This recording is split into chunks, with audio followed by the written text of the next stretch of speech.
Au nom du Père, du Fils et du Saint-Esprit. Amen. Je vous le déclare, on donnera à celui qui a. Luc, chapitre 19, verset 26. Jésus raconte l'histoire d'un roi qui essaie d'être bon avec son peuple, mais qui est tellement exigeant que ses concitoyens en ont peur et le détestent.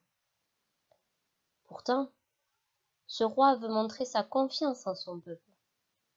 Il donne à son peuple, mais il attend quelque chose en retour. C'est un peu comme en classe, lorsque l'on ne fait pas un devoir et que l'on est sanctionné. C'est étonnant, parce qu'on sait que Jésus n'est pas méchant. Mais en même temps, est-ce vraiment le roi qui est injuste? Ou bien est-ce le serviteur qui a reçu une mission et qui ne l'a pas faite? Comment comprendre cette histoire? Dieu a confiance en nous et il nous donne des dons, des talents. Cela peut être des dons du corps, dans le sport par exemple, ou l'art ou la construction, ou des dons intellectuels ou encore des qualités dans notre caractère. Mais que faisons-nous de ces dons? Est-ce que je les garde pour moi? Ou est-ce que je les partage avec les autres et je m'en sers pour faire la joie autour de moi?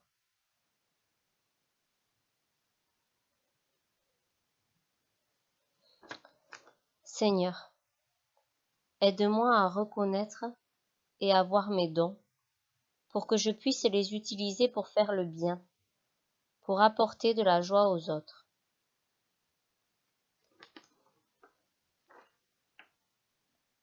Notre Père, qui es aux cieux, que ton nom soit sanctifié, que ton règne vienne, que ta volonté soit faite sur la terre comme au ciel. Donne-nous aujourd'hui notre pain de ce jour.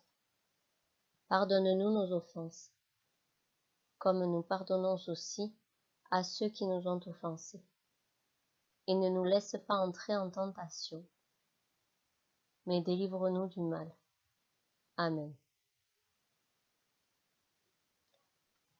Je vous salue Marie, pleine de grâce. Le Seigneur est avec vous. Vous êtes bénie entre toutes les femmes, et Jésus, le fruit de vos entrailles, est béni.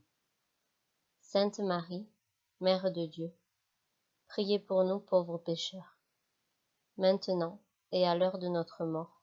Amen. Au nom du Père, et du Fils, et du Saint-Esprit. Amen.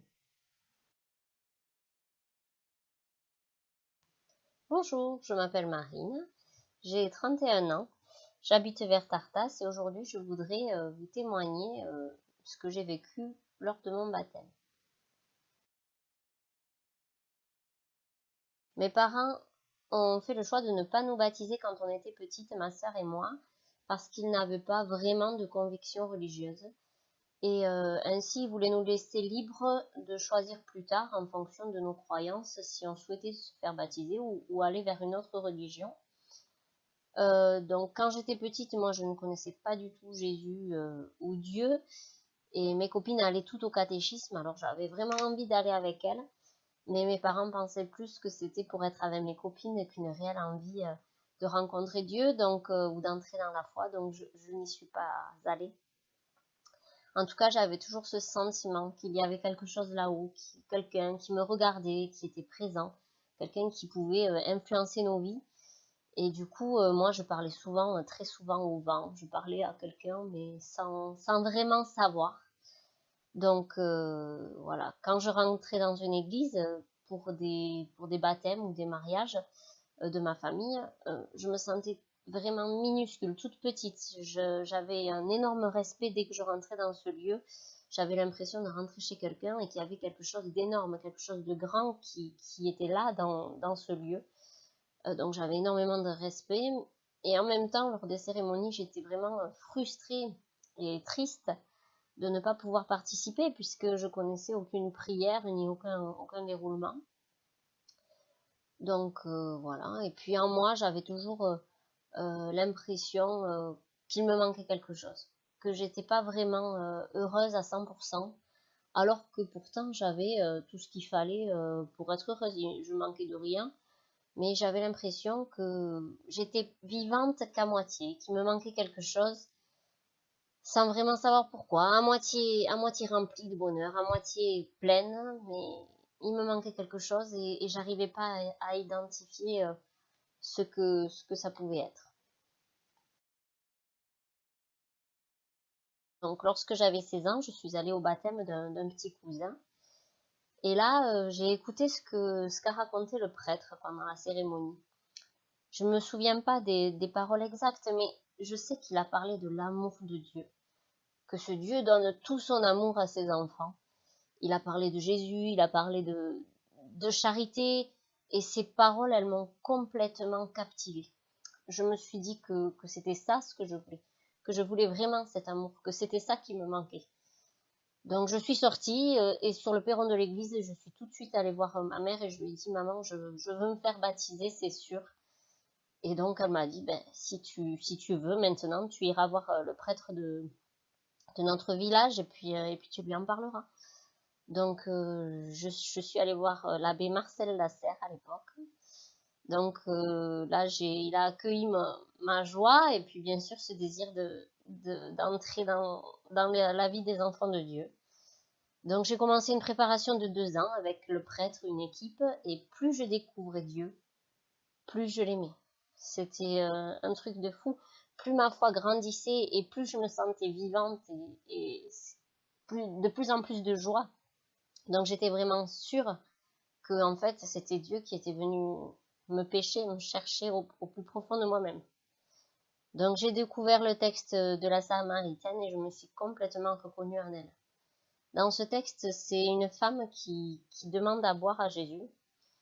Et Jésus lui répond que si elle boit cette eau vive que lui, il peut lui donner, elle n'aura plus jamais soif. Et je me suis dit, ben, c'est moi. C'est moi que Jésus veut étancher ma soif de joie, ma soif de bonheur, ma soif d'amour. En fait, il va me donner cette eau vive et moi, je serai comblée, quoi. Donc, mon baptême. Je me suis fait baptiser pendant la veillée de Pâques, en mars 2008. Donc j'avais 18 ans et ça reste encore aujourd'hui, même une fois mariée, même une fois en étant maman, ça reste toujours le plus beau jour de ma vie. Donc lorsque le prêtre m'a baptisée, j'avais le cœur brûlant qui s'est mis à chauffer énormément brûlant. Une chaleur, c'était incroyable. Et lorsqu'il m'a versé l'eau sur la tête pour me baptiser, eh bien j'ai vraiment senti en moi que l'on remplissait cette deuxième partie qui me manquait. Comme on remplit un verre d'eau. Je me suis sentie vraiment glou glou glou, remplie, pleine d'amour et ça y est, je me suis sentie enfin pleine, on peut dire, pleine d'amour finalement.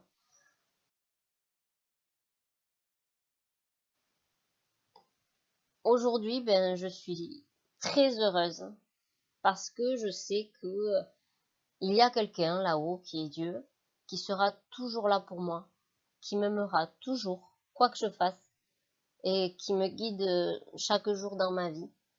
Donc c'est le sentiment de ne jamais être seul, quoi qu'il puisse arriver, de se sentir toujours aimé de Dieu.